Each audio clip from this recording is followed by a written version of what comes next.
Muy bien, amados hermanos y amigos, me disculpo por los problemas que hemos tenido técnicos, espero que ahora sí se hayan resuelto y trataremos de cubrir la clase de la manera en que podamos abarcar todo el material que tenemos para el día de hoy. De igual manera nos anuncian si continúan los problemas para ver cómo podemos hacer para resolverlos antes del servicio de adoración. Como hablamos, estamos estudiando de la vida de Cristo. Estamos hablando acerca de cómo nuestro Señor vino a este mundo, siendo Dios, se hizo hombre entre nosotros. Y el texto clave del estudio, Juan 1:14, nos dice, aquel verbo fue hecho carne y habitó entre nosotros. Entonces, nuestro Señor Jesucristo ciertamente es grande, es poderoso, es bueno, y todo eso estamos estudiando porque fue uno como nosotros. Entonces, cuando continuamos con nuestra serie de estudios, estamos estudiando el día de hoy acerca del discipulado, acerca de lo que Él enseña sobre aquellos que han de ser sus discípulos. Recordamos la definición de discípulo involucra aquel que aprende una doctrina, ciencia o arte por parte de un maestro. Los discípulos de Cristo siguen al maestro. Un jugador de fútbol sigue a su entrenador. Un karateca sigue a su sensei. Tenemos este tipo de prácticas que podemos comprender y Jesucristo está enseñándonos, nos va a enseñar en base al texto que estudiamos en Lucas 14, 25 al 35, acerca de características propias de aquellos que siguen a Cristo. Algo que es requerido de quienes dicen seguir a Cristo. Él le hace saber esto a una gran multitud en base al texto que vamos a estar estudiando. Él aprovechaba toda oportunidad que se le daba de encontrar nuevos discípulos, pero sin dejar descuidados a los que ya le seguían. También, mientras más cerca estaba de la cruz, más cerca o más preocupado estaba él porque hicieran su voluntad, porque comprendieran lo que debían de hacer para servirle, porque hicieran exactamente todo lo que él enseñó y preparó. Entonces, debemos de recordar que cuando caminamos fielmente con Cristo, Él nos transforma. Es necesario comprender esto, porque cuando hago la voluntad de Dios, me involucro en ella, sigo trabajando en ella, tengo esa hermosa oportunidad de darle lo mejor a Él en cada momento de mi vida y de esa manera voy transformándome en ser más como Él. Jesucristo eso es lo que está pidiendo y eso es lo que está enseñando a estas multitudes que le están siguiendo. Así que empezamos con la lectura del texto, Lucas 14, 25 al 35. Leemos primeramente los tres primeros versículos, 25 al 27, y luego exponemos sobre ellos. Lucas 14, 25 al 27 dice, grandes multitudes iban con él, y volviéndose les dijo, si alguno viene a mí y no aborrece a su padre y madre y mujer e hijos y hermanos y hermanas y aún también su propia vida, no puede ser mi discípulo. Y además de eso dice, y el que no lleva su cruz y viene en pos de mí, no puede ser mi discípulo. Así que está dando condiciones acerca de aquellos que le siguen, requisitos para ser un discípulo de Cristo. Y entre esos requisitos está precisamente que hay una lealtad que es primordial, una lealtad que es necesaria. ¿Qué dice? Dice, la gente no cesaba de seguirle, grandes multitudes iban con él. ¿Y qué hace Jesús? ¿Les daba la espalda? Que sigan continuando allí. Él no les da la espalda. El pasaje nos dice que Él se vuelve a ellos y entonces hace saber esta situación, hace saber esta condición, estos requisitos para seguirle. Seguirle a Él requiere de lealtad. Seguir a Jesucristo requiere que seamos leales. ¿Qué involucra ser leal? Una persona fidedigna, verídica y fiel en el trato o en el desempeño de un oficio o cargo. Una persona que es fiel va a hacer lo que debe de hacer en base a lo que está representando. Una persona que es fiel a su empresa, a su lugar de trabajo, va a seguir las normas de su trabajo. Una persona que es fiel a su cónyuge no va a estar buscando a alguien por fuera. Entonces, vemos que es una relación que requiere lealtad, fidelidad. Jesucristo está demandando eso de estas multitudes. Continúa porque hace saber acerca de cuáles son nuestras prioridades. ¿Cuál es mi prioridad ahora? ¿Tener una casa grande, un automóvil caro, viajar por el mundo, tener muchas mujeres? ¿Cuál es la prioridad de mi vida hoy en día? Jesucristo está haciendo saber de entre todas esas prioridades, que acabo de mencionar varias que no son buenas, pero entre lo que son las prioridades, mi prioridad número uno debe ser seguirle a Él, obedecer a Dios, buscar de Dios. ¿Qué involucra esto? En el Jerusalén del siglo I, una de las prioridades entre ellos era la familia. Ponían muchas veces a la familia por encima de Dios. Pero ¿qué esperaba Dios del pueblo de Israel? ¿Qué esperaba Dios de los judíos? Ciertamente Él esperaba: búsquenme, hagan mi voluntad. Aquí estoy, los he seleccionado de entre toda la humanidad para traer a mi hijo, para que viva entre ustedes y enseñe esto. Pero ¿qué hacía el pueblo judío? Daba mucha prioridad a lo que a lo que la familia representaba, a lo que los hombres enseñaban, por encima de lo que Dios esperaba de ellos. Esto es lo que Jesús enseñaba a través de estas palabras. Y por eso es que son palabras que sabemos son palabras muy fuertes, porque entre esas palabras se utiliza la palabra aborrecer. Y cuando estudiamos la palabra aborrecer, sabemos que tiene una connotación muy negativa. Dentro del idioma español se refiere a tener aversión, que es repudio, rechazo, repugnancia a alguien o algo. ¿Está enseñando Jesucristo que yo debo de considerar mi familia repugnante? ¿Que yo debo de rechazar por completo a mi familia? ¿Es eso lo que está enseñando Jesucristo con estas palabras que dijo a estas multitudes? ¿Es realmente eso lo que le está buscando? ¿Enseña la Biblia acerca de aborrecer a nuestras familias? La palabra ciertamente no es así. ¿Qué dice la palabra de Dios? Cuando vamos al libro de Efesios, en el capítulo 5, versículos 22 en adelante, leemos acerca del matrimonio. Leemos acerca del amor que debe tener el hombre para con su mujer y el respeto que debe tener la mujer para con su hombre, y cómo ambos representan el matrimonio que hay entre Cristo y la iglesia. Entonces, es importante comprender esto, es importante analizar este detalle en el que se nos está haciendo saber efectivamente la familia es importante. Cuando vamos a Efesios 6, en los primeros 4 versículos, leemos acerca de la relación de padres con hijos. Entonces, es importante la familia. ¿Enseña en la Biblia que debo aborrecer a mi familia? No lo es. Y cuando leemos 1 Timoteo 5:8 dice: porque si alguno no provee para los suyos, y mayormente para los de su casa, ha negado la fe y es peor que un incrédulo. Entonces, ¿qué enseña la palabra de Dios? La familia es importante. Y siempre debemos recordar eso. Nuestra familia es importante. Pero entonces, ¿Jesucristo está contradiciendo la palabra? ¿O la palabra está contradiciendo a Jesús porque dice: el que no aborrece a padre, madre, hijo, hija, esposo, esposa, incluso su propia vida, no puede ser mi discípulo? ¿Qué es lo que quiere decir? Es aquí donde necesitamos comprender que hay un mandamiento mayor.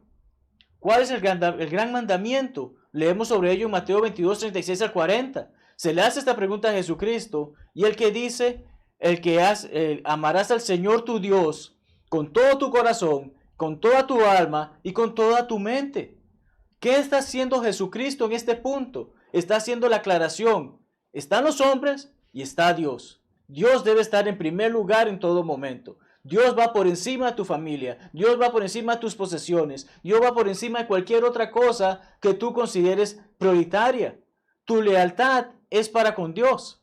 Jesucristo está enseñando esto. No está diciendo de aborrecer a la familia, porque sobre todas las cosas, lo que está enseñando es: sobre todas las cosas debemos amar más a Dios. Eso es lo que Dios quiere, eso es lo que Jesucristo está enseñando en esta lección. Debemos amar más a Dios que cualquier otra cosa. Debemos amar más. Y es que el contexto de esa palabra aborrecer en el griego es la palabra miseo, y el contexto lo que lleva es por extensión amar menos. Cristo no me está diciendo que considera a mi familia repugnante, que rechace a mi familia. Cristo lo que nos está diciendo, le está diciendo a estas multitudes es: amen menos a su padre, a su madre, a su hija, a su hijo, a su esposo, a su esposa, a ustedes mismos. Ámense menos de lo que deben de amar a Dios. Y de esta manera es que pueden ser mis discípulos. Esto es lo que le ha enseñado. nuestra relación con Dios, nuestra relación con Jesucristo, debe ser la prioridad número uno. Luego habla acerca de llevar su cruz, y por llevar su cruz involucra dejar nuestra vida para seguir la suya. Cuando leemos Gálatas 2:20, leemos que dice, con Cristo estoy juntamente crucificado, y ya no vivo yo, mas vive Cristo en mí. Cristo, o Jesús en este momento, le está haciendo saber a esas multitudes, ustedes deben de llevar la cruz si quieren ser mis discípulos. Ustedes deben estar en la misma página conmigo. Deben estar seguros de seguirme en todo momento. No en desfallecer, no en desvanecerse, no en dejar de hacer lo que están comprometiéndose a hacer. Entonces, Jesucristo afirma esto sobre llevar su cruz y nos afirma que debe ser una reafirmación diaria de nuestro compromiso con Él. Cada día debo de recordar, cargo la cruz de Cristo, porque decidí seguirle. Soy su discípulo. Tengo que cargar esa cruz. Es mejor sufrir por la cruz de Cristo que regodearnos de los placeres mundanos. ¿Qué quiero decir con esto, hermanos? ¿Qué es lo que queremos analizar acerca de llevar la cruz por encima de los placeres mundanos? Piensa, por ejemplo, en una oportunidad laboral. Piensa que, por ejemplo, se te promete una promoción o un aumento de tu salario, pero tienes que ir y aplicar un soborno a alguna empresa para poder conseguir ese negocio y entonces puedas recibir ese aumento. ¿Es eso correcto de un discípulo de Cristo? Sabemos que no. Un viaje soñado. Imagínate una dama y simple y sencillamente que yo le diga a esa dama, ¿quieres conocer Europa? Yo tengo los boletos para llevarte y vamos a ir en viaje de trabajo, pero como sabes, para guardar fondos, para salvar fondos, utilicemos solamente una recámara y bueno, tú sabes qué es lo que va a pasar en esa recámara. Si quieres ir conmigo, esas son las condiciones. ¿Debe una dama prestarse para eso con tal de conocer Roma, con tal de conocer París, con tal de conocer Madrid? No. Entonces, un discípulo de Cristo sabe, eso no va conmigo. Por más que tenga el deseo de conocer esos lugares, es una actitud que no es correcta. Es un placer mundano, pero Cristo es más importante para mí. Y pensamos en la popularidad. Hoy en día, aquellos que tenemos Instagram, ya prácticamente no podemos ni verlo porque en cualquier momento sale una publicación que ni siquiera estamos buscando y que es sugerente. Entonces, se dan este tipo de situaciones. ¿Por qué? Porque la gente quiere ser popular. La gente quiere llamar la atención y hace lo que sea por ello. Pero un discípulo de Cristo, ¿qué tiene que hacer? Dios está primero. Jesucristo es mi prioridad. Mi relación con Él es mi prioridad, por encima de lo que este mundo ofrezca. Jesús no solo invita a unos pocos a ser sus discípulos. Él está diciéndole que a todo aquel que le siga y que quiera aceptar estos requisitos, es bienvenido a ser su discípulo. Él siempre ofrece la invitación para que podamos ser sus discípulos. Y los requisitos han sido dados. Él espera que sobre todas las cosas le pongamos a Él, que pongamos a Dios. Y en segundo lugar, que estemos dispuestos a llevar la cruz y el precio que eso conlleva. Y para ello procede a darnos dos ilustraciones. En esas dos ilustraciones las vamos a leer en este momento, versículos 28 al 33, y luego analizaremos las mismas. Lucas 28 al 33 dice, Lucas 14, 28 al 33, disculpen, dice, porque ¿quién de vosotros queriendo edificar una torre no se sienta primero y calcula los gastos a ver si tiene lo que necesita para acabarla? No sea que después que haya puesto el cimiento y no puede acabarla, todos los que lo vean comienzan a hacer burla de él diciendo, este hombre comenzó a edificar y no pudo acabar. Y luego continúa diciéndonos, ¿o qué rey al marchar a la guerra contra otro rey no se sienta primero y considera si puede hacer frente con 10,000 al que viene contra él con 20,000? Y si no puede, cuando el otro está todavía lejos, le envía una embajada y le pide condiciones de paz. Así pues, cualquiera de vosotros que no renuncie a todo lo que posee, no puede ser mi discípulo. Así es como enseña nuestro Señor, así es como enseña la palabra, y así es como ha dado estas dos ilustraciones para afirmar más el punto acerca de qué involucra ser sus discípulos. Debemos de considerar el costo. Y como vemos, hay dos ilustraciones que Él da, y ser verdaderos discípulos conlleva un alto precio. Jesús lo explica en estas breves parábolas. En la primera de ellas habla del hombre que edifica una torre. Y vemos que dice acerca de que debemos de calcular los costos antes, o los gastos antes de construir. Jesucristo está haciendo a saber algo que debe llevar sentido común. Piensa en aquella persona que empieza a construir su casa y no logra terminarla porque se quedó sin presupuesto. O contrata a un empleado o a un albañil y le queda mal y le deja el trabajo a medio palo, como decimos popularmente. Entonces, tenemos esta situación. Él dice, debemos de calcular los gastos antes de construir, verificar la disponibilidad de recursos. Empezar algo y quedarse sin el dinero para terminarlo va a causar dificultades, va a causar problemas. Y tenemos que efectivamente, ¿qué ocurre con una obra no finalizada? La gente va a estar hablando. En esto, a manera de ilustración, recuerdo la gran muralla china. Y por ella no me refiero a la verdadera muralla china. Me refiero a que cuando empezamos a trabajar en nuestro hogar, cuando ya teníamos nuestra casa y queríamos hacer lo que es el muro perimetral de la misma, se hizo una gran inversión. Se contrató un albañil, pero ese albañil se demoraba mucho. Hacía un gran trabajo, pero se demoraba mucho. Y entonces recuerdo que mi jefe, en ese momento en el lugar donde trabaja, me preguntaba cómo iba con ese proyecto. Y yo le decía que aún falta, aún falta, aún falta. Está todo el material, pero aún falta. Y él me dice, ¿qué estás construyendo? ¿La gran muralla o qué? Porque se refería a ese detalle. Era un muro que llevaba mucho trabajo. Ya eran unas paredes que llevaban bastante trabajo, pero el albañil estaba quedando mal. Así que tenía los recursos de una parte, pero están haciendo falta los recursos del otro lado. Al final se llevó a cumplir la obra. Gracias a Dios se pudo llevar a cabo.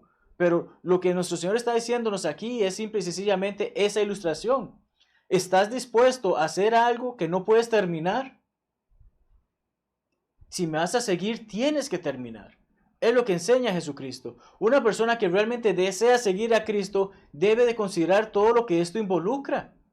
Una vez dentro, no deberías de salir, porque sabes lo agradecido que estás por seguir a Cristo. Pero tristemente hay algunos que se salen y de eso hablaremos luego. Pero entonces tenemos esta primera ilustración que nos hace saber hay que estar comprometido en ser discípulo de Cristo. Y la siguiente ilustración habla acerca del rey que va a la guerra, el rey que se prepara para ir a guerra, el rey que se prepara para esa batalla. ¿Y qué es lo que dice? Conocimiento previo del enemigo. Si yo sé que mis 10,000 soldados pueden vencer a los 20,000 soldados de mi enemigo, vamos con todo. Pero si yo sé que 10,000 soldados míos no van a dar la talla contra 20,000 de mi enemigo, mejor pienso bien qué está ocurriendo y qué puedo hacer. Y de allí que sugiere, entonces mejor envíe a alguien para buscar una tregua, para buscar paz, contar con los recursos suficientes y considerar opciones distintas a la batalla. Eso es lo que está enseñando nuestro Señor allí. Está enseñando acerca de cómo debemos de estar preparados para lo que viene. ¿Recuerdas alguna batalla contra Dios? ¿Alguna batalla que Dios haya peleado por el pueblo de Israel? Probablemente recuerdes a Gedeón, tal como leemos en Jueces 7. ¿Quién puede ganarle una batalla a Dios? Nadie. Satanás piensa que puede hacerlo, pero no lo va a hacer. Entonces, en Jueces 7 leemos acerca de esa batalla que van a tener contra los madianitas y cómo Gedeón, siendo el juez, el liberador del pueblo de Israel en esa época, forma un ejército. ¿Y qué le dice Dios? Es demasiada gente.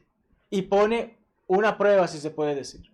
Y se hace la prueba, se descartan varias personas. Y aún así, Dios, ¿qué le dice?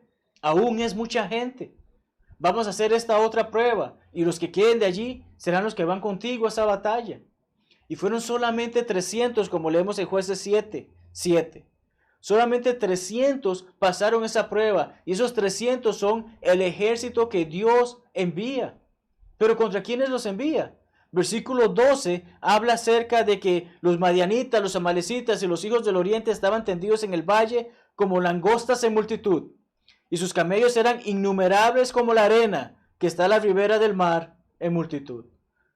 300 hombres de Israel contra una cantidad que no se puede nombrar. Pero ¿quién estaba con ellos? Era Dios. Entonces Jesucristo está enseñándonos que debemos estar conscientes y preparados para la batalla que se avecina como sus discípulos. ¿Qué cosa le faltaba al joven rico por hacer para, según las palabras de Jesús, para recibir la vida eterna? Él decía que había cumplido todos sus mandamientos, pero como leemos en Lucas 18 al 23, Jesús le dice: vende todo lo que tienes y dalo a los pobres.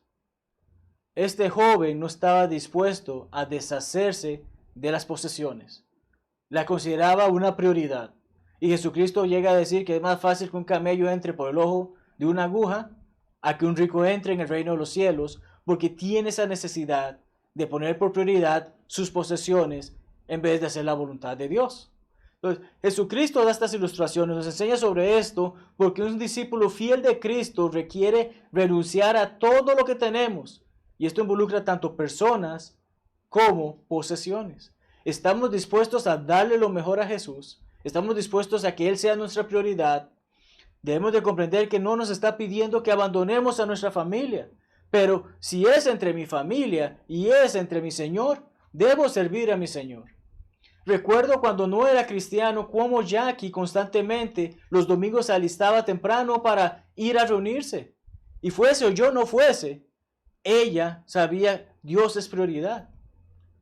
Y recordamos en 1 Pedro 3 que nos dice cómo por las acciones de una mujer, como con la convicción de la mujer, el hombre puede ser convertido. Y eso es el caso que pasó con nosotros. Pero tenemos este detalle de comprender esto. Dios tiene un gran plan para todos nosotros, pero tenemos que hacerle nuestra prioridad. No podemos dejarlo por fuera. No podemos poner otras cosas por encima de Dios. Hay muchos hermanos que han sido fieles, han sido buenos siervos, han sido grandes maestros y se han apartado de la fe porque resulta ser que tantos años defendiendo la verdad sobre el matrimonio, divorcio y segundas nupcias, le pasó esto a mi hijo, ahora enseño distinto porque mi hijo merece lo mejor a pesar de que tal vez se equivocó en base al matrimonio. Entonces, hermanos fieles se han apartado porque le han dado prioridad a sus hijos o a sus esposas que a Dios. Dios siempre debe estar primero. Y eso es lo que Jesucristo está esperando de nosotros como sus discípulos. Para ir culminando, Lucas 14, 34 al 35 es la afirmación final que hace Jesucristo acerca de esto. Y dice de la siguiente manera: buena es la sal, mas si la sal se hiciera insípida, ¿con qué se sazonará? Ni para la tierra ni para el muladar. Ahora bien, es una palabra que utilizamos todo el tiempo. ¿Qué es un muladar? Bueno, el idioma español, el diccionario nos enseña lugar o sitio donde se echa el estiércol o la basura de las casas. No es un lugar bonito. Incluso el pasaje que está diciendo, esa sal que pierde su sabor ni siquiera merece estar en ese lugar, sino que es arrojada afuera. El que tiene oídos para oír, que oiga. ¿Qué está haciéndonos saber aquí nuestro Señor? Explicándonos cómo debe ser esta prioridad. ¿Puede la sal perder su sabor? Este es un debate que se puede dar, porque ciertamente el compuesto de la sal mantiene su esencia siempre. La sal se mantiene siempre, pero hay circunstancias que pueden hacer que efectivamente pierda su sabor. En Mateo 5:13 leemos que dice una frase muy similar a esta. Nuestro Señor dice, se desvaneciere. Ya, que el sabor o la sal se desvaneciere. Desvanecer en nuestro idioma español indica disgregar o difundir las partículas de un cuerpo en otro. Entonces, hay un agente externo que le está quitando esa propiedad, ese valor a la sal. Es lo que está enseñando nuestro Señor. No está enseñando una mentira. Está haciéndonos saber si la sal pierde su sabor, si la sal pierde su valor, su esencia se desvanece, es porque se ha mezclado con algo más. La sal no pierde su sabor, sino que la única forma que la sal pierda su valor es si es mezclada con otras sustancias. Tal como dice el diccionario por parte de Mons, el diccionario completo expositivo de palabras de Antiguo y Nuevo Testamento. Entonces, aquí nuestro Señor lo que nos está haciendo saber es una comparación. Nos está haciendo saber acerca del valor de la sal y cómo puede ser arrojada afuera cuando pierde su valor.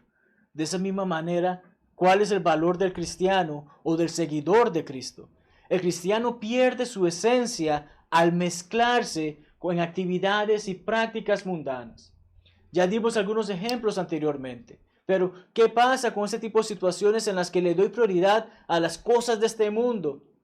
Dios nos dice claramente que o soy amigo de Dios o soy amigo del mundo, pero no puedo ser amigo de ambos. O es blanco o es negro. En la palabra de Dios no hay gris. Entonces, tenemos estas circunstancias, tenemos este detalle que Jesucristo nos está explicando. Así como la sal, si se mezcla con otros objetos, pierde su valor. El cristiano o el seguidor de Cristo, el discípulo de Cristo, cuando se mezcla en actividades que no son propias de hacer la voluntad de Dios, de llevar la cruz y de poner siempre a Dios en primer lugar, causa estas dificultades. ¿A dónde será arrojado un discípulo de Cristo que ha perdido su esencia? Recordamos lo que dice 2 de Pedro 2, 21 al 22. Mejor les hubiera sido no haber conocido el camino de la justicia, que después de haberlo conocido volverse atrás del santo mandamiento que les fue dado. Y procede a comentar acerca de ese famoso proverbio, el verdadero proverbio que dice, el perro vuelve a su vómito y la puerca lavada a revolcarse en el cielo. No somos animales, somos seres conscientes, somos seres racionales, somos seres que podemos utilizar la lógica y Dios espera que utilicemos la lógica. Dios hace saber y Jesucristo nos hace saber, si decides seguirme, es para siempre. Si decides irte, va a ser peor que nunca hubieses venido. Es lo que está haciendo saber Pedro. Nos hace saber también Lucas 12:47 que aquel siervo que conociendo la voluntad de su Señor no se preparó, ni hizo conforme a su voluntad, recibirá muchos azotes. Entonces tenemos esta situación, tenemos esta problemática y vemos cómo efectivamente es necesario que para que la sal no pierda su sabor, debe estar entre la sal. Así de simple. Para que no sea contaminada por algo más, debe seguir siendo sal. Y cada cristiano, cada discípulo de Cristo, debe seguir siendo discípulo de Cristo y no sucumbir ante las tentaciones de este mundo. Apocalipsis 21:8 dice que los cobardes e incrédulos, y en eso se llegan a convertir aquellos que siguen a Cristo y deciden apartarse, en un cobarde e incrédulo. Y esos, junto con otro grupo de personas, dice que tendrán su parte en el lago que arde con fuego y azufre, que es la muerte segunda. Entonces, tenemos toda esta situación, tenemos toda esta lección que hemos venido analizando, y es triste saber que hay muchos que se entregan a las pasiones de este mundo, que hay muchos que no quieren hacer la voluntad de Dios a pesar de que Dios quiere que ellos la hagan, que hay muchos que dicen amar a Dios, pero el Señor les llegará a decir en ese gran día, no te conozco, apártate de mí, hacedor de maldad. Señor, Señor, pero no era su Señor, porque su Señor eran las posesiones de este mundo. Su Señor era alguna persona en este mundo. Su Señor probablemente era su propio ego, pero no era nuestro Señor Jesucristo. Es por ello que para concluir con nuestra lección del día de hoy, deseo que te hagas esta pregunta. Y la misma dice así, ¿qué tan dispuesto estás de ser leal a Cristo? ¿Qué tan dispuesto estás de ser ese verdadero discípulo que Cristo espera que le siga, que le ponga siempre en primer lugar? Y que consideres el costo de seguirle, que consideres acerca de esa cruz que llevas, acerca de esa hermosa oportunidad que Cristo te da de darte la oportunidad de la vida eterna, pero tienes que mantenerte fiel a Él. ¿Llevas tu cruz? ¿Le pones a Él en primer lugar? Ese es el enfoque de esta lección. Si no lo estamos haciendo, gracias a Dios estamos vivos y podemos hacer ese cambio hoy mismo. Pero cada uno de nosotros es el que tiene respuesta a esa pregunta y la lección queda para con todos nosotros. Muchas gracias por acompañarme en esta lección y Dios primero, nos vemos en unos minutos para nuestro servicio de adoración. Este es el día de encontrar la paz, no tardes más, ven al Salvador. Este es el día de encontrar la paz.